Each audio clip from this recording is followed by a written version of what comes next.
Doctor न्याल का बंगला शिमला के posh इलाके में था।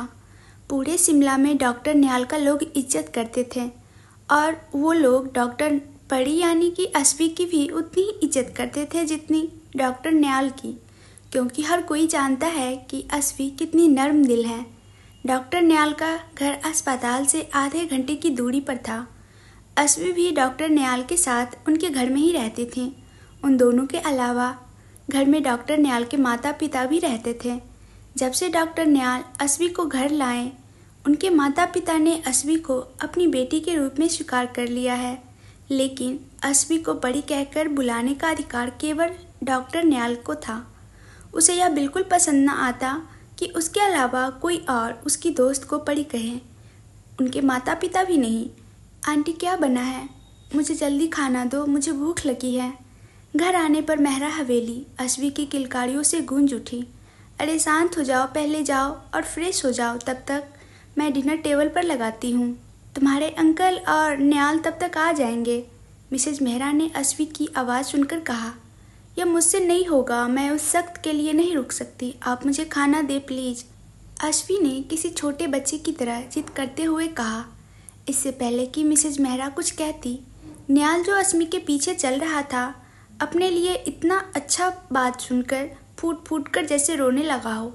हाँ तो तुम सख्त हो, अस्वी ने भी बिना डरे जवाब दिया। न्याल ने मुंह बनाकर कहा, मैं कुछ कहूँगा तो तुम नाराज हो जाओगी, रुको तुम। इतना कहकर अस्वी न्याल को मारने के लिए उसके पीछे दौड़ी। उन दोनों को ऐसे मस्ती करते देख मिसेज मेहरा के चेहरे पर मुस्कान आ गई और हंसते हुए मिसेज मेहरा ने न्याल और अस्वी की लड़ाई रोक दी और उन दोनों को फ्रेश होने के लिए अपने अपने कमरे में भेज दिया और रात का खाना खुद टेबल पर सेट करने लगी। 10 मिनट के भीतर न्याल और अस्वी आ गए और खाने की मेज़ पर बैठ गए। उनके पीछे मिस्टर मेहरा भी आ गए। आते ही मिसेज मेहरा ने सबको खाना परोसा और फिर खुद खाने बैठ गई। खाना खत्म करके सब लोग अपने अपने कमरे में चले गए। हर दिन की तरह अगले दिन भी मेहरा हवेली में अस्वी की आवाज़ें गूंजी। पूजा घर में अस्वी के साथ मिस्टर मेहरा और मिसेज मेहरा भी मौजूद थे। केवल न्याल अभी भी अपने रूम में सो रहा था। अस्वी ने आरती खत्म की और मिस्टर मेहरा और मिसेज मेहरा को आरती और प्रसाद दिया और फिर मिसेज मेहरा के साथ नाश्ता बनाने के लिए रसोई में चली गई। नाश्ता बनाने के बाद अस्वी ने न्याल के लिए कॉफ़ी बनाई और उसे देने और जगाने के लिए उसके कमरे में गई। सुबह के 8 बज रहे थे, लेकिन अभी भी न्याल पेट के बल बिस्तर पर था। उसे गहरी नींद में सोते हुए देखकर कोई नहीं कह सकता कि वो जाने माने हार्ट सर्जन और आरोग्य जैसे बड़े अस्पताल के प्रमुख डॉक्टर होंगे। न्याल को इतनी शांति में सोता देख अस्वी को गुस्सा आ गया और वह मन ही मन न्याल को कोसने लगी। इस आदमी को जिम्मेदारी का कोई एहसास ही नहीं है। इसे आज देश के सबसे बड़े हॉस्पिटल लाइफ केयर हॉस्पिटल के साथ मीटिंग करना है और इसे इसकी कोई परवाह ही नहीं। पहले तो अस्वी ने शांति से न्याल को जगाने की कोशिश की, लेकिन ये तो भाई कुंभकर्ण ही है, कहाँ से जागता। अस्वी ने उसके हाथ की एक उंगली अपने साथ लाई कॉफ़ी में डुबोई।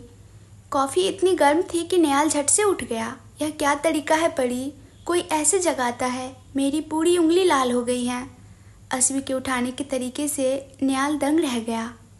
जब सीधी उंगली से घी नहीं निकलता तो उंगली टेढ़ी करनी पड़ती है। मैं तुम्हें शांति और प्यार से जगा रही थी, लेकिन मजाल है साहब हिल जाए तो मुझे ये रास्ता अपनाना पड़ा।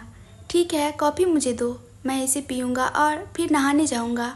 जब न्याल तैयार होकर हॉल में नीचे आया तो उसके माँ और पिताजी खाने के मेज़ पर नाश्ता कर रहे थे, जबकि अस्वी अस्पताल जाने के लिए तैयार हो रही थी।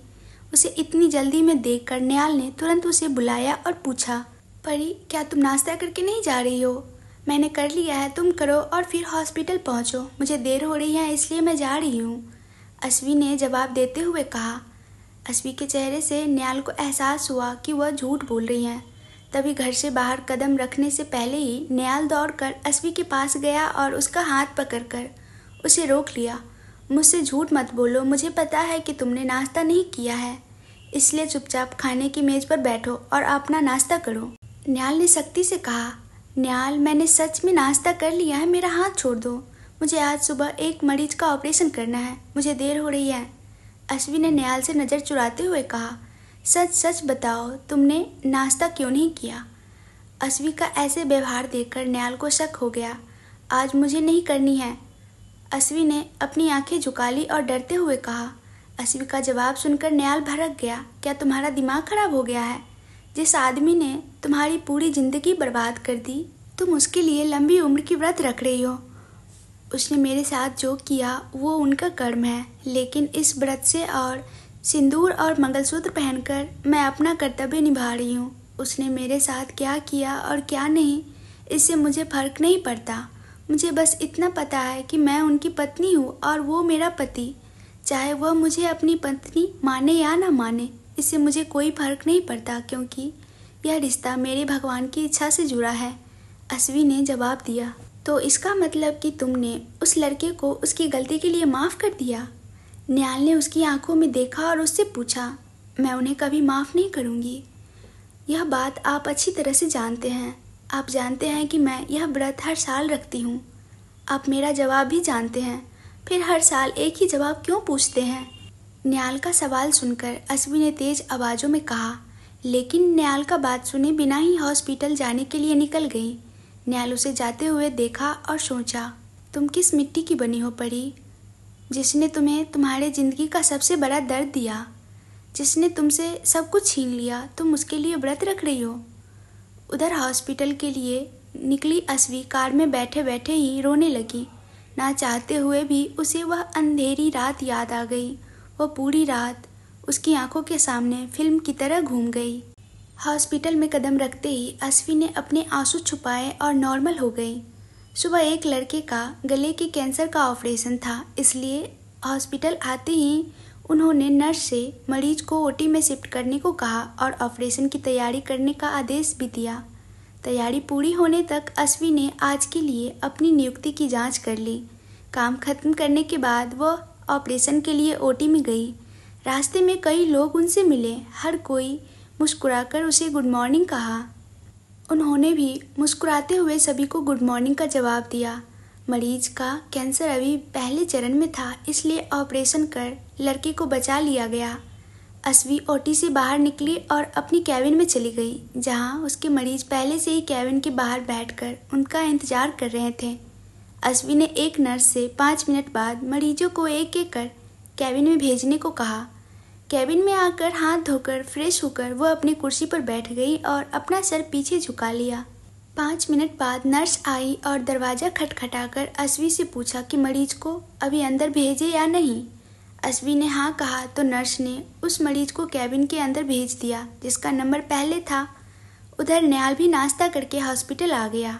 आज उसके हॉस्पिटल के लिए सबसे बड़ा दिन था, क्योंकि आज उसके हॉस्पिटल का नाम भारत के सबसे बड़े हॉस्पिटल लाइफ केयर के साथ जुड़ने वाला था। लाइफ केयर हॉस्पिटल भारत का सबसे बड़ा हॉस्पिटल था और इसकी ब्रांचेस भारत के हर प्रमुख शहर में थे और इसका एपी सेंटर बेंगलुरु में था। आज लाइफ केयर हॉस्पिटल के एमडी को खुद इस हॉस्पिटल में आना था। न्याल हॉस्पिटल पहुंचा और सारी तैयारियां देखी। साथ ही परी को यह भी बताया कि वह ठीक 12 बजे कॉन्फ्रेंस रूम में आ जाए।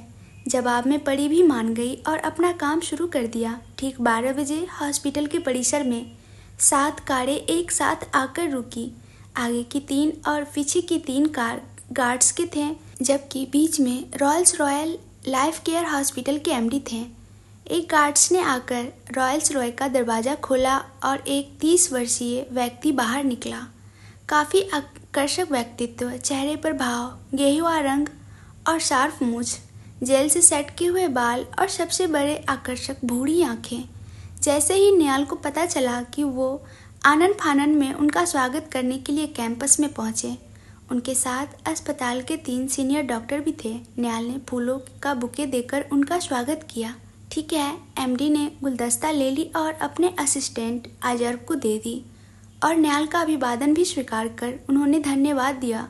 न्याल एमडी सर को कॉन्फ्रेंस रूम में ले गया। एमडी सर के साथ उनके बॉडीगार्ड्स उन्हें कवर किए और चलने लगे। जैसे ही वे कॉन्फ्रेंस रूम में पहुंचे, सभी गार्ड्स बाहर ही रह गए, जबकि एमडी सर और उनके असिस्टेंट अजर्व न्याल के साथ अंदर चले गए। कॉन्फ्रेंस रूम में अश्वी के अलावा सभी मौजूद थे। न्याल ने परी को बुलाने के लिए एक जूनियर डॉक्टर को भेजा, लेकिन इमरजेंसी में अस्वी ऑपरेशन थिएटर में थी। जूनियर डॉक्टर ने आकर ये बात न्याल को बताई। कॉन्फ्रेंस रूम में प्रवेश करने के 5 मिनट बाद मीटिंग शुरू नहीं हुई तो एमडी सर ने न्याल की ओर देखा और पूछा, क्या कोई समस्या है मिस्टर मेहरा? नहीं सर, कोई बात नहीं है, लेकिन जिस डॉक्टर को यहाँ रहना जरूरी है वो हमारे कैंसर विशेषज्ञ एक इमरजेंसी थी तो ऑपरेशन थिएटर में है, उनका इंतज़ार कर रहा हूँ। इसलिए मैंने उनसे पहले ही कहा था कि 12 बजे यहीं रुके, लेकिन आप खुद जानते हैं कि जब कोई इमरजेंसी स्थिति आती है तो जाना पड़ता है। न्याल ने कॉन्फ्रेंस में देरी करने की असल वजह बताई।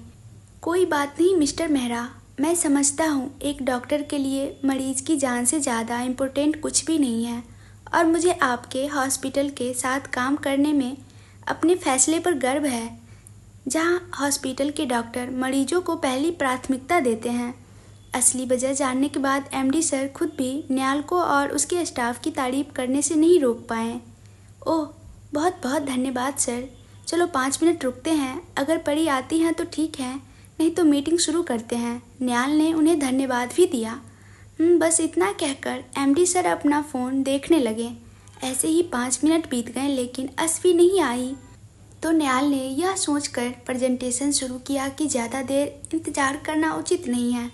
एमडी सर के सामने जो प्रेजेंटेशन पेश किया जा रहा था वह भी अस्वी की मदद से ही बनाया गया था, जिसमें था कि उनका हॉस्पिटल कैसे काम करता है और चैरिटी कैसे काम करती हैं इत्यादि। आधे घंटे की प्रेजेंटेशन की बात सुनकर एमडी सर को अच्छा लगा और वह मन ही मन इस प्रस्ताव से प्रभावित थे। कैंसर विभाग उन्हें विशेष रूप से पसंद आया। वह यह सोचकर आए थे कि उन्हें आरोग्य अस्पताल के साथ काम करना है, लेकिन इस प्रेजेंटेशन को देखने के बाद उनका फैसला और भी पुख्ता हो गया। न्याल ने भी उनका इंतजार करते हुए सीधे अपने कैबिन में चलने के लिए कहा। न्याल उन्हें अपने कैबिन में ले गया। न्याल के कैबिन में जाने से पहले एमडी सर ने अपने असिस्टेंट को आदेश दिया कि वह अपने वकील को कानूनी कागजात लाने के लिए कहे। आदेश मिलते ही अजर्व ने वकील को फ़ोन किया और सीधा हॉस्पिटल बुलाया। मिस्टर मेहरा, आपने क्या सोचा है? आप अपने अस्पताल का प्रतिनिधित्व करने के लिए किस डॉक्टर को मेरे साथ बेंगलोर भेजने जा रहे हैं? एमडी सर ने कैबिन में आकर अपनी सीट पर बैठते हुए न्याल से पूछा। सर, मैं समझा नहीं, किसी डॉक्टर को यहाँ से बेंगलुरु भेजने की क्या ज़रूरत है? न्याल ने कहा, जब आपको वहाँ बेंगलुरु में उनकी ज़रूरत होगी तो वो आएंगे और हमेशा के लिए आ जाएंगे। मुझे नहीं लगता यह सही है, न्याल ने झिझकते हुए पूछा। तो एमडी सर ने कहा, हमेशा के लिए नहीं, सिर्फ 6 महीने के लिए, और यहाँ से भी डॉक्टर अकेले बेंगलुरु नहीं आएंगे, वहाँ से भी बेंगलुरु से भी यहाँ शिफ्ट हो जाएंगे। एमडी सर ने अपनी बात समझाई। इतना कहकर न्याल सोचने लगा कि बेंगलुरु किसे भेजा जाए। कुछ देर सोचने के बाद एमडी सर के सवाल पर न्याल ने जवाब दिया, कैंसर विशेषज्ञ डॉक्टर परी हमारे अस्पताल का प्रतिनिधित्व करेंगी। ठीक है, तो अगर ऑपरेशन निपट जाए और फ्री हो जाए तो एक बार उनसे अपॉइंटमेंट ले लीजिए मिस्टर मेहरा। एमडी सर ने अस्वी से मिलने की इच्छा जताई। ज़रूर सर, अभी मैं उन्हें फ़ोन करता हूँ। आप उनसे मिलें और उनसे बात करें कि आगे क्या करना है और कैसे करना है। इतना कहकर न्याल ने परी को अपने कैबिन में बुलाया। सौभाग्य से ऑपरेशन सफल रहा और अस्वी फ्रेश होकर अपने कैबिन में बैठी हुई थी। जैसे ही न्याल का फ़ोन आया वह न्याल के कैबिन में चली गई। मीटिंग कैसी रही? क्या सब ठीक था? लाइफ केयर हॉस्पिटल के एमडी ने क्या कहा? क्या सब कुछ ठीक रहा? कैबिन में प्रवेश करते ही अस्वी ने न्याल पर सवालों की बौछार कर दी। एमडी सर अस्वी की आवाज़ सुनते ही उसके मुंह से निकल पड़े। अस्वी? वह इतना धीरे बोला कि वह खुद भी नहीं सुन पाता, लेकिन अस्वी को तुरंत एहसास हुआ कि किसी ने उन्हें उनके नाम से बुलाया है।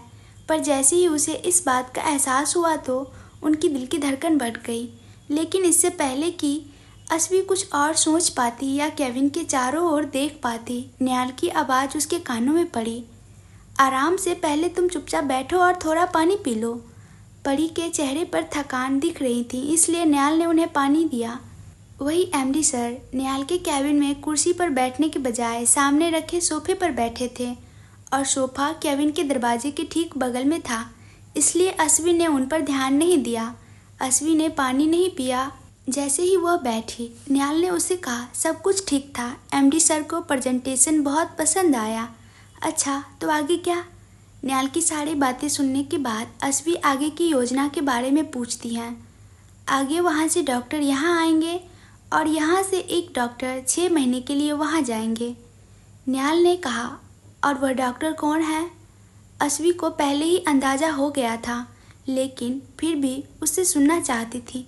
ऑफ कोर्स, केवल तुम्हारे जितना सक्षम कोई और नहीं है, इसलिए इस अस्पताल के प्रमुख के रूप में मैंने डिसीजन लिया है कि तुम 6 महीने के लिए बेंगलोर जाओगी परी। निहाल ने अपना डिसीजन सुनाया। ये तय करने से पहले तुमने मुझसे पूछना जरूरी नहीं सोचा निहाल? अस्वी को निहाल का फैसला पसंद नहीं आया, इसलिए उसने सवाल उठाया। पर अब इस बारे में बात करने का कोई मतलब नहीं है। डिसीजन हो चुका है, इसलिए ज़्यादा सोचना बंद करो और एक बार एमडी सर से मिल लो। चलो साथ में लंच करेंगे। निहाल उसके गुस्से को जानता था, इसलिए उसने बात का रुख मोड़ दिया। नहीं, हाँ मुझे पता है कि आज तुम्हारा करवा चौथ का व्रत है, तुम खाना नहीं खाओगी, लेकिन क्या तुम मेरा साथ दे सकती हो? निहाल ने अस्वी का ध्यान भटकाने के लिए कहा। तभी इससे पहले कि अस्वी आगे बहस कर पाती, निहाल का फ़ोन बज उठा। निहाल ने स्क्रीन की ओर देखा और फ़ोन इम्पोर्टेंट था। मैं 1 मिनट में आया, तब तक आप एमडी सर से मिले, यह कहकर वो केविन से बाहर जाने लगा। लेकिन एमडी सर कहाँ हैं? केविन के दरवाजे तक पहुंचने से पहले अस्वी ने निहाल से पूछा। ये क्या है तुम्हारे पीछे? इतना कहकर निहाल केबिन से बाहर चला गया। अस्वी कुर्सी से उठी और पीछे मुड़कर उनकी ओर देखने लगी, लेकिन जैसे ही उनकी नज़र एमडी सर के चेहरे पर पड़ी, उनके कदम अपने आप रुक गए और उनका चेहरा घबराहट से भर गया। जहां अस्वी के चेहरे पर एक घबराहट थी, वही एमडी सर के चेहरे पर मुस्कान थी। दोनों एक दूसरे को देख रहे थे। एमडी सर को देखते ही अस्वी की आंखों के सामने 5 साल पहले घटी घटना घूम गई। 5 साल पहले जब वह अपने एमएस के पहले वर्ष की रिजल्ट के साथ घर आ रही थी, तो अचानक किसी ने उसका किडनैप कर लिया और शादी के लिए मजबूर किया। पर अस्वी शादी से भाग गई, तो उसके भाई का किडनैप करके जबरन शादी की गई और शादी के तुरंत बाद उसके पति ने उसे छोड़ दिया। यह सब एक पिक्चर की तरह उसकी आंखों के सामने आने लगा। वह सब याद करके उसकी आंखों से आंसू छलक पड़े, लेकिन अस्वी ने अपना चेहरा घुमा लिया ताकि सामने वाला उस आंसू को न देख सके और छुपाते हुए अपनी आंख से आंसू पोंछ लिया। हालांकि एमडी सर की नज़र उनकी गीली आंखों पर पड़ी। तभी निहाल वापस केबिन में आया। तभी परी को इस तरह एमडी सर की पीठ की तरफ करके खड़ा देखकर निहाल थोड़ा चौंक गया, लेकिन फिर उसने यह सोचकर अपने मन को मना लिया कि शायद दोनों अजनबी हैं और इसलिए परी को उनसे बात करना अच्छा नहीं लगता। सर, यह डॉक्टर परी है जिसके बारे में मैंने आपको बताया था। निहाल ने परी को एमडी सर से मिलवाया। परी? एमडी सर ने भी साथ ही परी का नाम लिया। माफ़ करें सर, लेकिन परी सिर्फ मेरे लिए है, बाकी दुनिया के लिए उनका नाम अस्वी है, डॉक्टर अस्वी रैना। निहाल को एमडी सर का अस्वी को परी कहना पसंद नहीं आया, इसलिए उन्होंने उन्हें कह दिया, ओह हेलो मिसेज अस्वी। यह कहते हुए एमडी सर ने अस्वी से हाथ मिलाने के लिए अपना हाथ अस्वी के सामने कर दिया। और ये हैं लाइफ केयर हॉस्पिटल के एमडी मिस्टर अध्यांश राजवंश। निहाल ने एमडी सर का परिचय भी करवाया। इन बातों को एक तरफ रखते हुए परी ने पेशेवर रूप से मिस्टर अध्यांश से हाथ मिलाने लगी, लेकिन इससे पहले कि वो हाथ मिलाते, केबिन का दरवाज़ा खुला और एक नर्स अंदर आई और अंदर पहुंचकर उसने एक इमरजेंसी के बारे में बताया। तो निहाल उन दोनों को केबिन में अकेला छोड़कर अपनी ड्यूटी करने के लिए केबिन से बाहर चला गया। निहाल के जाते ही मिस्टर अध्यांश अस्वी के साथ अकेले हो गए, इसलिए उन्होंने तुरंत वह हाथ खींच लिया जो अस्वी ने हाथ मिलाने के लिए बढ़ाई थी, जिससे अस्वी अध्यांश के बिल्कुल करीब चली गई और उसके हाथ अपने आप अध्यांश के कंधों पर चले गए। ये सब इतनी तेजी में हुआ कि अस्वी को कुछ समझ नहीं आया, लेकिन जैसे ही उसे स्थिति का एहसास हुआ, वह खुद को अध्यांश की पकड़ से छुड़ाने की कोशिश करने लगी। लेकिन अध्यांश की पकड़ इतनी मजबूत थी कि अस्वी उसे धक्का तक न दे पाई। आप कैसी हैं मिसेज राजवंश? अध्यांश ने अस्वी की आंखों में देखते हुए पूछा, जो उसके बहुत करीब थी। मुस्कुराते हुए, मेरा नाम अस्वी रैना है, आप मुझे इसी नाम से बुलाएं तो बेहतर होगा। अस्वी ने राजवंश की बात को बीच से काटते हुए कहा, तुम्हारे इनकार से सच नहीं बदलेगा जाने मन। तुम 5 साल पहले मिसेज राजवंश बनी थी, इसलिए खुद को रैना कहना बंद करो। राजवंश ने भी साफ लेकिन प्यार से कहा, मैं इस नाम को अपना लेती जब मुझे इस नाम के साथ अधिकार भी मिलते। तुम अपना कर्तव्य भी निभाते, लेकिन अफसोस, न मुझे अधिकार मिले और न ही तुमने कोई कर्तव्य निभाया। तुम मेरे साथ जबरदस्ती मेरी इच्छा जाने बिना शादी कर ली और शादी के दूसरे मिनट ही मुझे छोड़ दिया। बोलते बोलते अस्वी के शब्दों में गुस्सा दिख रहा था। हाँ, तो अब मैं तुम्हें अधिकार देता हूँ। मिस्टर राजवंश अभी भी अस्वी की आंखों में देख रहे थे। उसने उन आंखों में एक खालीपन और निराशा देखी। इसका एहसास होते ही उसका दिल दुख गया। मुझे भीख में कुछ नहीं चाहिए। जिस तरह 5 साल पहले मुझे छोड़ा था, उसी तरह आज भी चले जाओ, और हाँ, जाने से पहले न्याल को मना कर दो और उनसे कहो कि तुम मेरे साथ काम नहीं कर सकते। मानो अस्वी राजवंश के चेहरे को देखना ही नहीं चाहती थी। उसने उनकी ओर नहीं देखा। अस्वी की बात राजवंश को तीर की तरह लगी, लेकिन इससे पहले कि वह कुछ जवाब दे पाता, केविन का दरवाज़ा खुल गया। राजवंश ने अस्वी को छोड़ दिया। जैसे ही केविन का दरवाज़ा खुला, न्याल अंदर दाखिल हुआ। न्याल यह देखकर आश्चर्य रह गया कि अस्वी अभी भी वहीं खड़ी थी, लेकिन पूछने के लिए ना तो ठीक समय था और ना ही स्थान, इसलिए वह चुप रहा। जैसे ही न्याल अपनी कुर्सी पर बैठे, अध्यांश ने उससे कहा, मिस्टर मेहरा, कल सुबह 10 बजे बेंगलुरु के लिए फ़्लाइट है। तब तक मैं अपने असिस्टेंट को वहाँ बाकी कामकाज निपटाने के लिए भेज दूँगा। ज़रूर सर, यदि आपकी अनुमति हो तो क्या मैं आपके इस फ्रेंड को कुछ देर के लिए अपने साथ ले जा सकता हूँ? मेरा मतलब है कि हमें अगले 6 महीने तक एक साथ काम करना होगा, तो हम एक दूसरे को बेहतर तरीके से जान सके। अध्यांश ने न्याल से पूछा, लेकिन पूछते समय उसका ध्यान अस्वी की ओर था। पूछने की कोई ज़रूरत नहीं है सर, आप दोनों को एक साथ ही काम करना है, तो एक साथ अधिक समय बिताएं, उतना ही एक दूसरे की आदी हो जाएंगे। न्याल भी अस्वी की इच्छा जाने बिना सहमत हो गए। लेकिन आज 4 और 6 बजे मेरे 2 ऑपरेशन हैं, इसलिए मैं नहीं जा सकती। अस्वी ने साफ मना कर दिया। ऑपरेशन मीर और आस्का ये दोनों संभाल लेंगे, और भी आपके जाने के बाद डिपार्टमेंट ये दोनों ही संभालेंगे, तो बेहतर होगा कि ये आज से ही शुरू हो जाए। आप सर के साथ जाइए, उन्हें दीजिए कंपनी, ये हमारे मेहमान हैं। अध्यांश के इरादे जाने बिना न्याल ने अस्वी को उसके साथ जाने के लिए मना लिया। धन्यवाद मिस्टर मेहरा, अपने दोस्त का हाथ मेरे हाथ में रखने के लिए।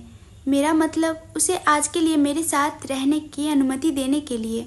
अध्यांश ने रहस्यमय मुस्कान के साथ अस्वी की ओर देखते हुए कहा। न्याल उसकी बात का मतलब नहीं समझ सका, लेकिन अस्वी अच्छी तरह से समझ गई थी कि राजवंश क्या कर रहे हैं और उनके इरादे क्या है। एक रिक्वेस्ट है मिस्टर राजवंश, न्याल ने कहा। क्या रिक्वेस्ट है मिस्टर मेहरा? आप तो ऑर्डर दीजिए, रिक्वेस्ट नहीं। अध्यांश ने भी मुस्कुराते हुए कहा, मैं अपने दोस्त को आपके साथ बेंगलुरु तो भेज रहा हूँ, मेरी परी का ख्याल रखिएगा, मेरा फरिश्ता और जमा पूंजी है, न्याल ने कहा। राजवंश ने सहमति में सर हिलाया, लेकिन उन्हें न्याल का अस्वी को मेरा फरिश्ता और उसकी जमा पूंजी कहना पसंद नहीं आया। उन्हें गुस्सा भी आया, लेकिन वो अभी कुछ नहीं करना चाहता था, इसलिए उसने अपना गुस्सा कंट्रोल किया। क्या हम चले? अध्यांश ने अस्वी से पूछा। अस्वी ने हाँ कहा और न्याल को गले लगाया और अध्यांश के साथ केबिन से बाहर निकल गई। न्याल का केबिन हॉस्पिटल के सबसे ऊपरी मंजिल पर था, तो दोनों लिफ्ट में चले गए। जैसे ही लिफ्ट का दरवाज़ा बंद हुआ, अध्यांश ने अस्वी का हाथ पकड़ लिया और उसे अपने पास खींच लिया। इस तरह अचानक हाथ पकड़कर खींचने से अस्वी अध्यांश के बिल्कुल करीब आ गई।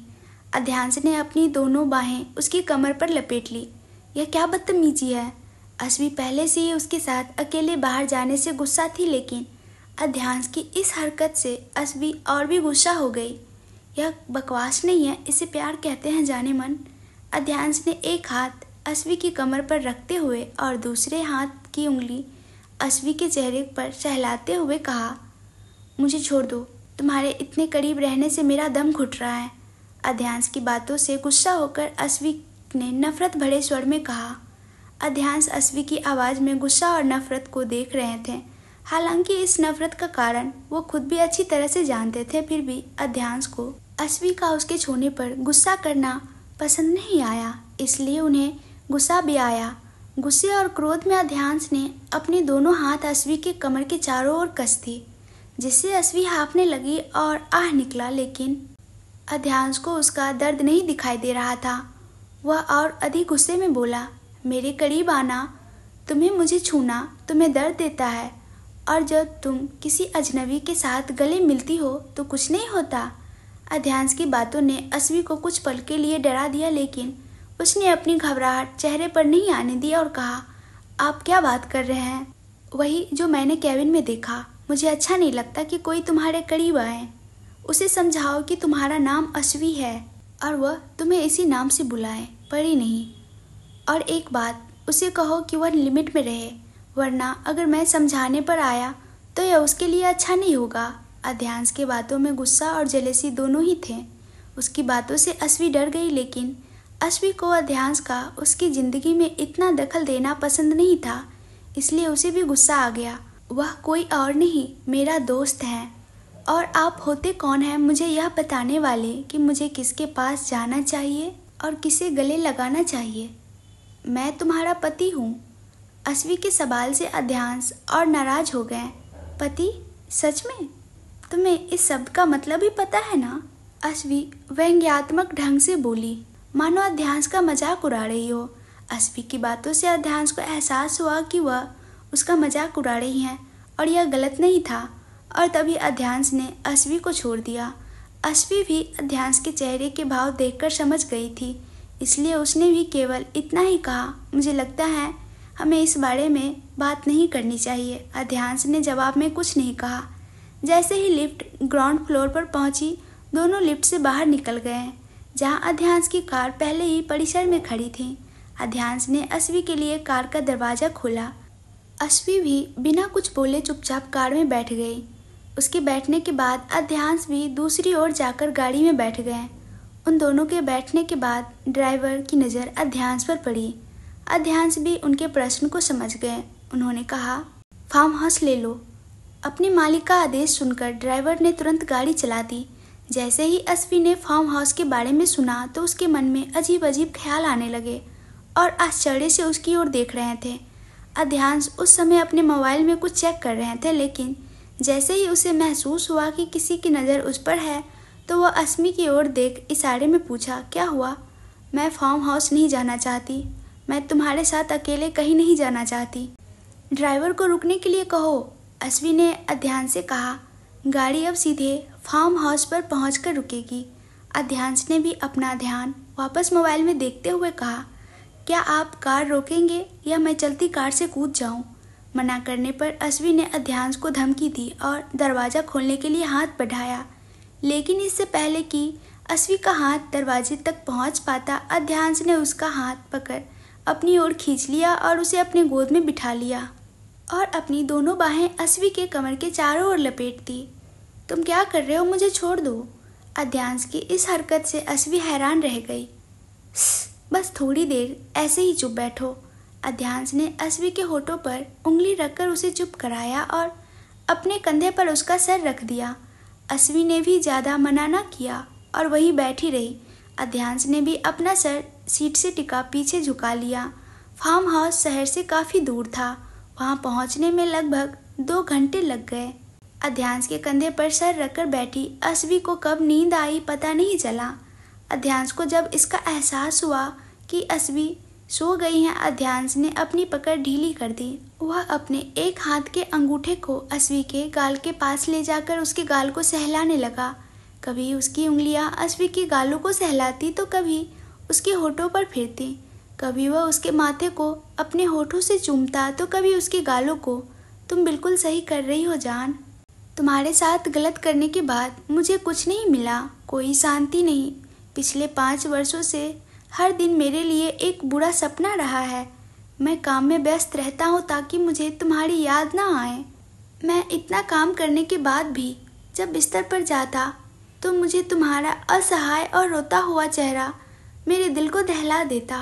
जब शादी के दूसरे दिन मुझे पता चला कि तुम कहीं खो गई हो और तुम्हारे बारे में किसी को कुछ नहीं पता नहीं क्यों मेरा दिल दर्द से भर गया। मैं नहीं जानता कि तुम यहाँ कैसे आई, इन 5 सालों में क्या हुआ, लेकिन अब मैं इस रिश्ते को निभाना चाहता हूँ। मैं ज़िंदगी के इस सफ़र में तुम्हारे साथ चलना चाहता हूँ।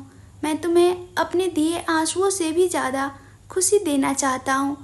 मुझे पता है कि मैं वही शख्स हूँ जिसकी वजह से आपको मुझसे नफ़रत हुई है, लेकिन अब मैं उस नफ़रत को मिटाकर तुमसे प्यार करना चाहता हूँ। मैं तुमसे प्यार करना चाहता हूँ। मैं चाहता हूँ कि मेरी हर सुबह तुम्हारा मुस्कुराता हुआ चेहरा देखकर हो और रात भी तुम्हें अपनी बाहों में भरकर।